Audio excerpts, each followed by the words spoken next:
ইরানের আমন্ত্রণে সাড়া দিয়ে আয়াতুল্লাহ আলী খামেনির শেষ বিদায় অনুষ্ঠানে অংশ নিয়েছেন বাংলাদেশ ও পাকিস্তান সহ 40টিরও বেশি দেশের প্রতিনিধিরা। এমনকি মুসলিম বিশ্বের বাইরেও এই অনুষ্ঠানে যোগ দিয়েছেন হিন্দু, খ্রিস্টান ধর্মাবলম্বী বিভিন্ন দেশের প্রতিনিধিরা। তবে ইরানের আমন্ত্রণে সাড়া দেয়নি সৌদি আরব, কাতার সহ মধ্যপ্রাচ্যের বেশ কয়েকটি মুসলিম দেশ। দেশগুলোর অনুপস্থিতির কারণ নিয়ে বিস্তারিত জানাচ্ছেন মেহেদী হাসান।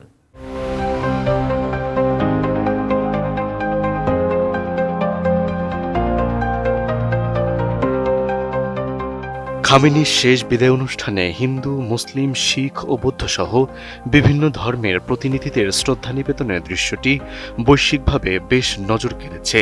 এই সর্বধর্মীয় অংশগ্রহণ আন্তর্জাতিক অঙ্গনে ধর্মীয় বৈচিত্র্য, সহাবস্থান ও কূটনৈতিক সম্প্রীতির এক গুরুত্বপূর্ণ বার্তা দিয়েছে। তবে এই আয়োজনের আরেকটি দিকও সমানভাবে আলোচনায় এসেছে। সেটি হল মধ্যপ্রাচ্যের কয়েকটি গুরুত্বপূর্ণ উপসাগরীয় দেশের অনুপস্থিতি। বিশেষ করে সৌদি আরব ও কাতারের কোনো প্রতিনিধি সেখানে উপস্থিত না থাকায় বিষয়টি আন্তর্জাতিক অঙ্গনে ব্যাপক আলোচনা ও বিশ্লেষণের জন্ম দিয়েছে।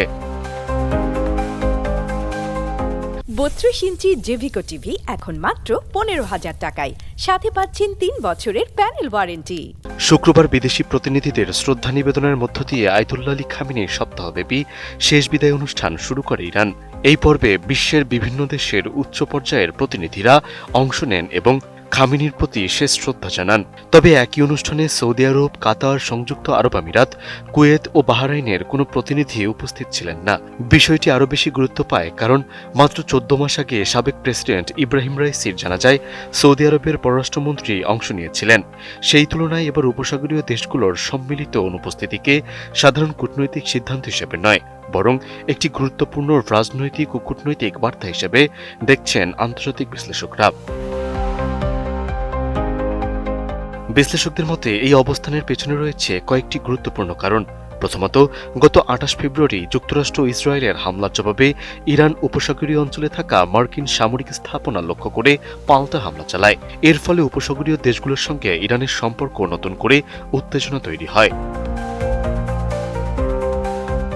দ্বিতীয়ত, খামেনির মৃত্যুর পর নতুন সর্বোচ্চ নেতা হিসেবে মোস্তফা খামেনির নেতৃত্বকে ঘিরে সৌদি আরব, কাতার সহ উপসাগরীয় দেশগুলো এখনও কোনো আনুষ্ঠানিক অবস্থান জানায়নি।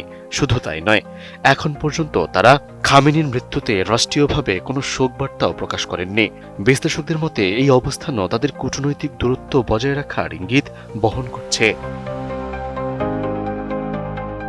এই পরিস্থিতিতে শেষ বিদায় অনুষ্ঠানে প্রতিনিধি না পাঠানোকে অনেক বিশ্লেষক নতুন নেতৃত্বকে তাৎক্ষণিক কূটনৈতিক স্বীকৃতি না দেওয়ার একটি ইঙ্গিত হিসেবে দেখছেন।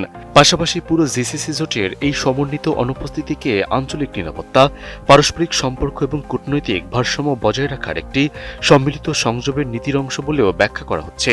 সব মিলিয়ে খামেনির শেষ বিদায়ে সৌদি আরব ও কাতারের এই নীরবতা শুধু একটি অনুপস্থিতি নয়, বরং মধ্যপ্রাচ্যের বর্তমান ভূরাজনীতিতে একটি গুরুত্বপূর্ণ কূটনৈতিক বার্তা হিসেবে দেখছেন আন্তর্জাতিক বিশ্লেষকরা।